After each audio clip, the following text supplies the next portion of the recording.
All right, everybody. So once again, we got to talk. There was a crazy town hall that happened in Nebraska, which a uh, a Republican ended up putting on a town hall in what should be his home turf, Nebraska, which is a red state, year after year after year after year after year. So it should be a slam dunk, like alley oop, basically. Like, yeah, just go in here, talk to your constituents, as they call them, talk to the folks who support you. They'll ask you some softball questions because they love you. You got 60% of the vote here. So go in there. They're going to throw you alley oop. You just slam dunk it and walk off. Easy work. That's not what happened. Ended up getting kind of crazy. Whole lot of folks booing, screaming, hollering. The guy on stage looked terrified. Went ahead and bowed out towards the end, like, I'm going to go ahead and get on out of here. So what I want to do is play this video. It's about a 5-minute clip. I'm going to let it play the whole way. Once it finishes, I want to talk about the statement or just the thought that I have when I'm watching this video. And the statement is actually not going to the representative who's holding the town hall. The statement that I have, or the question that I have, is actually to the people who are there at the town hall. My statement and my question is to the people who are booing and screaming. So let's go ahead and get into the video real quick. I want to ask, why does it seem like when you make your voting decisions, they're based on capital rather than the working class? Billionaires and corporations got their tax issues enshrined into law forever, but the working class gets a no tax on tips or overtime that only applies to some of us, and now we wind up in a situation where we are.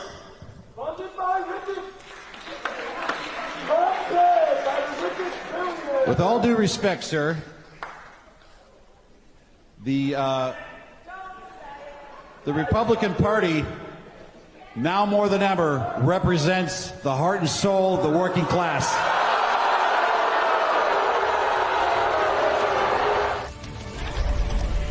That's about how it's going to be a Republican right now in America, not just in America, but in ruby red Nebraska. Hi again, everybody. It's 5 o'clock in the East. That was a little peek into a red district in Nebraska, Congressional District number 1, where the Republican there, Mike Flood, who you saw scrolling through his notes looking for how to answer an angry constituent, won with 60% of the vote. We showed you a little bit in the last hour, but last night at an in-person town hall, Flood's constituents took him to task over and over. It only took 2 minutes for tensions to heighten, particularly over new Republican spending bills. 2 minutes. I want to go right into this bill because I know this is something a lot of people have questions about. And quite frankly, from where I sit, there's been a lot of misinformation out there about the bill.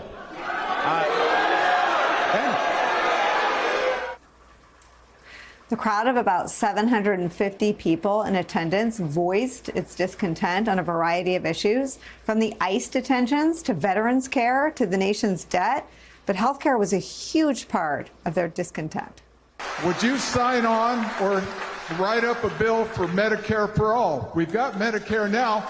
We can start rolling back the age 5, 10 years at a time. Would you support that? We can't afford that. Yes, you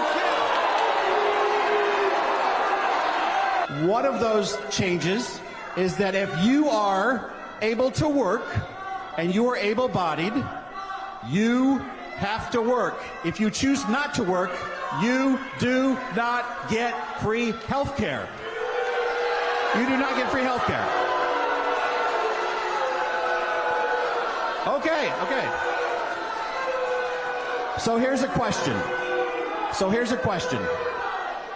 Do you think that people who are 28 years old that can work and refuse to work should get free health care? I don't think that a majority of Nebraskans agree with you.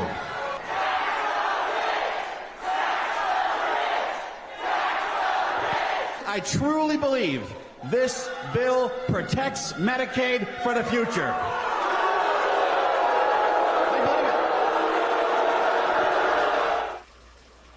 The message coming from these town hall attendees, loud and clear there, heard it for yourself. These voters in ruby red Nebraska are not happy with the Republican brand, the Republican Party, the Republican representative, and his practice of blindly rubber stamping all of Donald Trump's policies and practices, especially the parts that undermine American democracy. Watch this. With 450 million FEMA dollars being reallocated to open Alligator Alcatraz and 600 million taxpayer FEMA dollars being used to now open more concentration camps, and ICE burning through $8.4 million a day to illegally detain people, how much does it cost for fascism? How much do the taxpayers have to pay for a fascist country?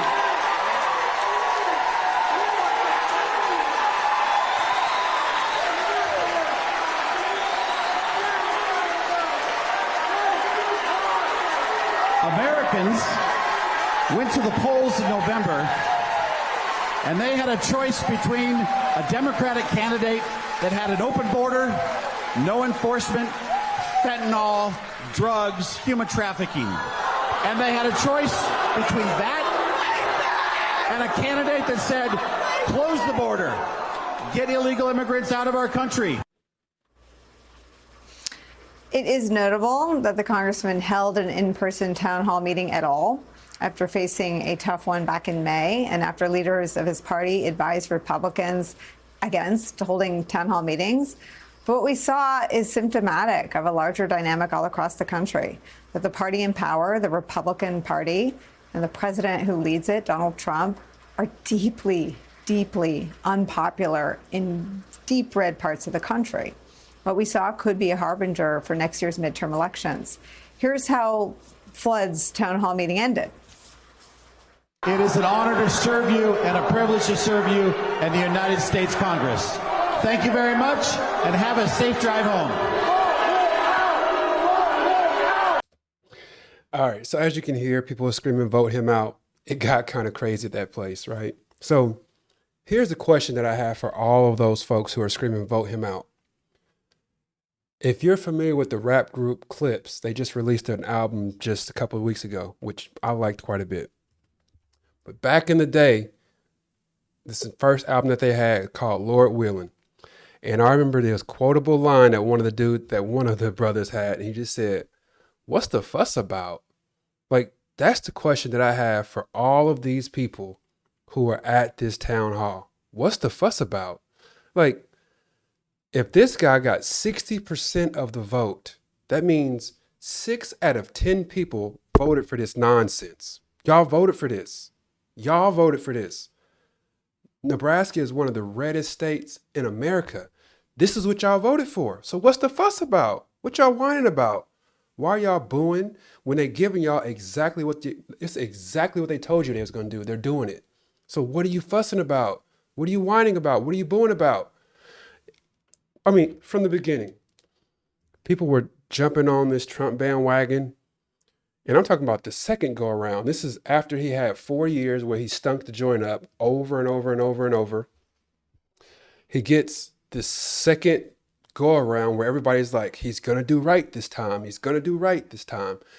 Before he got elected, we all knew that he groped women. He was recorded saying such. We all knew he was a racist. He was caught on camera saying all kinds of crazy stuff. He got caught and sued because he was only renting to certain people who are not quote unquote colored. That's a fact. We know that he's a proven liar. The dude lies nonstop. Do y'all not remember this story about how he's going to build a wall? And the cool thing is that we didn't even have to pay for it because Mexico's going to pay for it. How did that go? Did Mexico pay for it or did we pay for it? We paid for it. So he's a liar. We know that he's a narcissist who only cares about money and himself. Those are the two things that he cares about in this world, money and himself. If you don't believe that, just go and look at all the bills that he's ever passed. Every bill is about money or making himself look good. That's the only thing he cares about. Try to find one bill that he's ever passed that would potentially harm him now or in the future. One bill. Just think of one bill. And if you want to think about like, well, what's a bill that anybody's ever passed that's hurt themselves? Think about like Obama or any other Democrat who has passed bills that will increase the tax burden on rich people, that increased rich folks' tax burden. You didn't think Obama knew that once he left the presidency, he was going to make a boatload of money and was going to have to pay more in taxes because of how much money he made? He knew that, but he went ahead and did that bill anyway, knowing it would hurt him in the future because he knew it was the right thing to do. So think of one time where Trump has ever passed one bill. Just give me one example of a bill that he's ever passed that would hurt himself or his family in the least bit. Because the bills that he's passing are always bills that's focused on getting the rich even richer. And if you know anything about Trump, all he cares about is money and himself. Rich gets richer. That's the only type of bills that he ever cares to pass. We told y'all before the election, he's not here to help you. We told y'all that. We told you he doesn't care about you, especially folks like us who, if you're like me, you own a few small businesses or one small business, whatever it is, or if you work at Walmart or if you work at McDonald's, those like us, he does not care about us. If we're not worth 50 to $100 million and more and we can't help his cause, he does not care about us. He probably doesn't even care about somebody who's worth 25 million, to be honest with you. He's only focused on billionaires and above. That's who he's interested in. That's who he's interested in helping, and that's who he's interested in talking to because they can help him get richer in the future. That's all he cares about. I remember seeing some kind of quote that said, I don't remember the stat off the top of my head, but it said like his net worth right now, 40 or 50% of it has come since he got reelected, which is crazy. And that should tell you how he's capitalizing on being a president. He doesn't care about you, doesn't care about me. He cares about Mark Zuckerberg. He cares about Jeff Bezos because he knows that some way, one way or another, they'll be able to help him. That's the only thing he cares about. Again, my question to them is, what's the fuss about? What are y'all whining about? What are you crying about? This is what you voted for. So why are you upset? You got what you asked for. So why are you upset? Let me say this. When the guy before, he was talking about like, why is every decision y'all make about capital? Why is it all about money and it's not about people?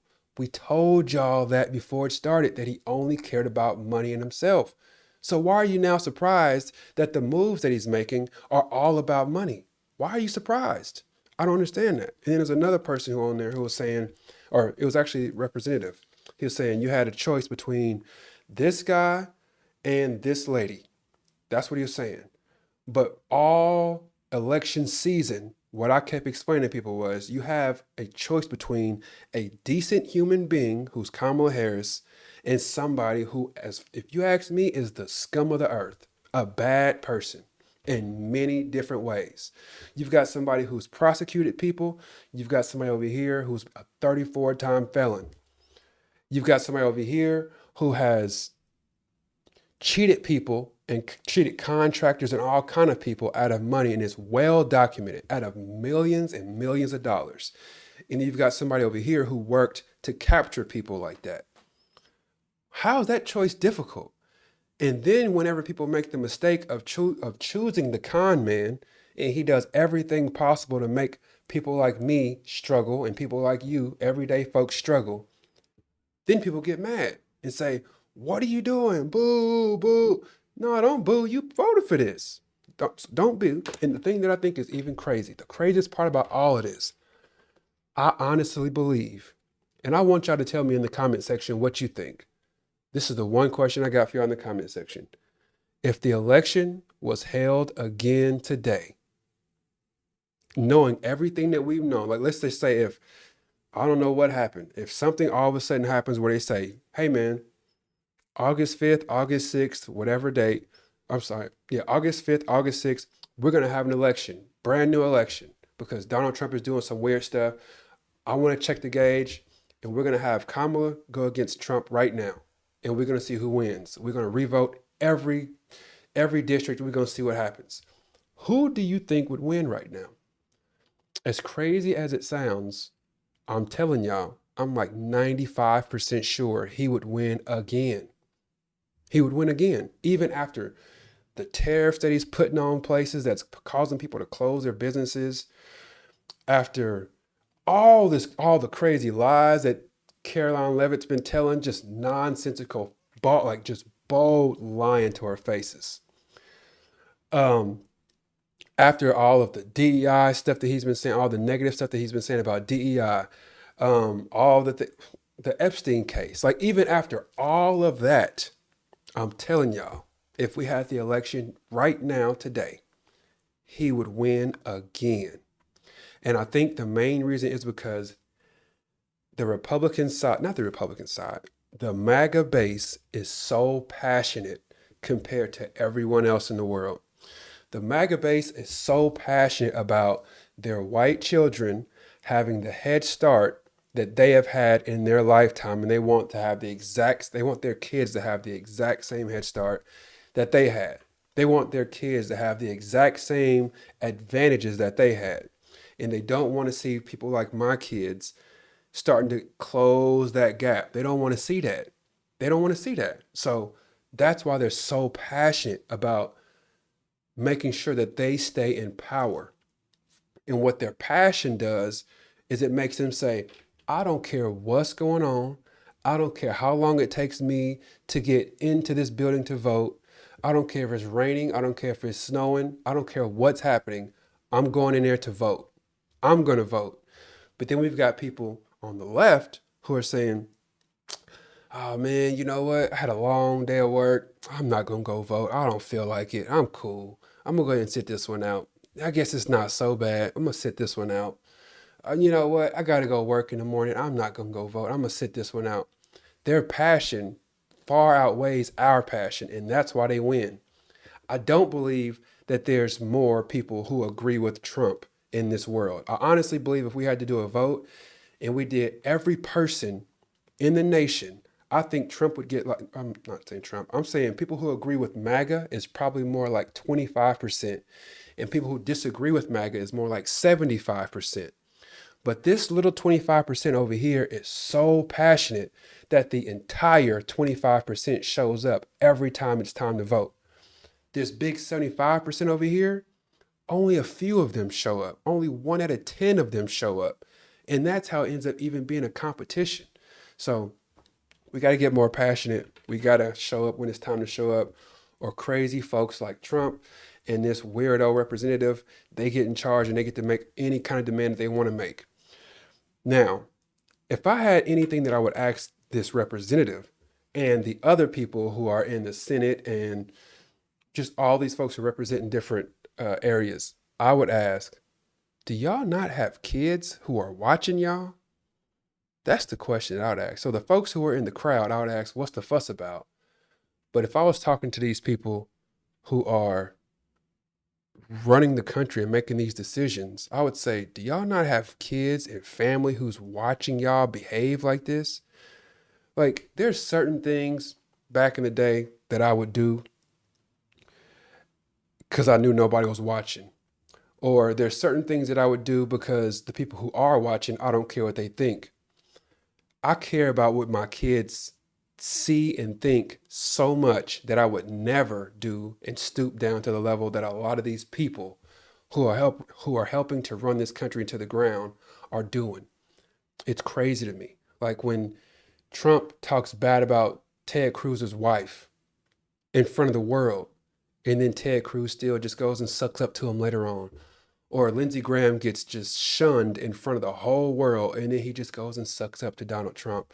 And my thought is like, do y'all not have kids?